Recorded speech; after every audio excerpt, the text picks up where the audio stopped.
In chapter 187, Ram asked how all this came to be. How did this apparent order arise? How did things come to be the way they are?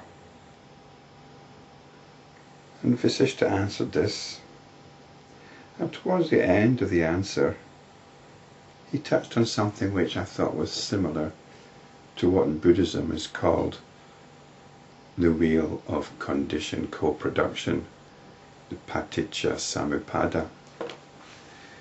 It's a fundamental Buddhist teaching, if not the fundamental Buddhist teaching. Although when you start looking at introductions to Buddhism, it's often not mentioned. So I'm going to mention it. And I know that some people might wonder, well, Yoga Vasishta is a Hindu text. Why do I talk about Buddhism a lot of the time? Well, for me it's quite irrelevant whether wisdom comes from Buddhist, Hindu, Christian, Sufi or Jewish sources. Wisdom is wisdom. But there's another validation for talking about Buddhism. A while back I came across an abstract of some academic research. Some scholars have been spending a lot of time studying the Yoga Vasishta, particularly at the University of Halle in Germany. And this abstract is a summary of the findings to date. They spent about 12 years studying the text. And you can imagine they've studied it in quite a lot of detail.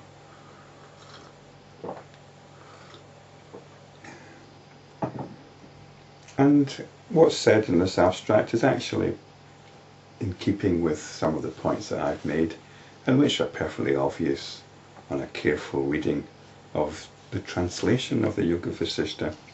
It was originally in Sanskrit.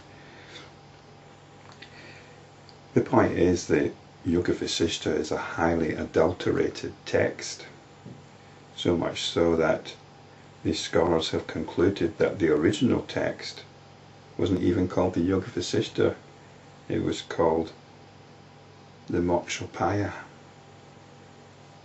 Moksha, which comes from Mokshopaya, which means the means to liberation. And I think it's okay that the Yoga Vasishta is a highly adulterated text, because this is how our spiritual life is, this is how our spiritual practice is. We have the voice of wisdom within us, and we have our conventional understanding, and there's a conflict between the two. And the Mokshopaya was clearly the voice of wisdom, and the Yoga Vasishta was adulterated, sometimes unintentionally, but also very much intentionally, by orthodox belief. What is wonderful about the Yoga Vasishta is that voice of wisdom still comes through, but we have to be very wary of where orthodox belief is trying to distort that. And in this commentary of the Yoga Vasishta, I've pointed this out. I've pointed out my suspicions along the way. I always like to try and give the benefit of the doubt. Is this the voice of wisdom? It cannot be. It contradicts what is obvious. We've got conventional belief coming in here. And this is what we have to do in our spiritual practice. Are we talking from wisdom? And are we talking from what we want to believe, what we're taught to believe, what we're conditioned to believe? In fact, are we taught from what we believe rather than from what is? Now, part of the adulteration of the original text was the removal of Buddhist concepts and terminology. There's a paragraph here which says there are obvious changes in the Yoga Vasishta whereby Buddhist concepts and terminology have been removed. Evidence of the investigation of 20,000 slokas so far shows there is 100% removal of such terms and terminology. Then the writer goes on to give an example, a couple of examples here. So, the original Yoga Vasishta, the Mokshopaya, was filled with Buddhist terms.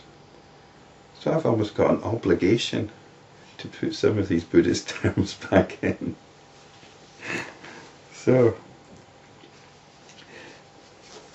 I think one of the important ones here is the paticca samuppada, because there's a clear influence there in chapter 187. At least it seems to me there's a clear influence. And the importance for us as spiritual practitioners, this describes how the situation has come about. The paticca samuppada, the cycle of conditioned co-production, which is a rather clumsy term, but it's very hard to translate it. It shows how the whole process of cognition comes about and our emotional involvement with it.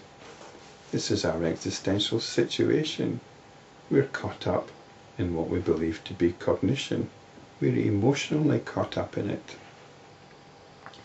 And there are 12 links in this chain of causation.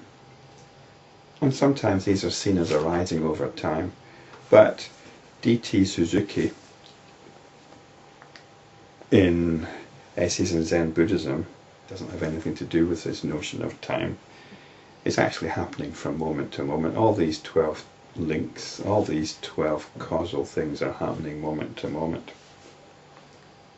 And I think what I'll do is talk about them in the next video. They're very enlightening.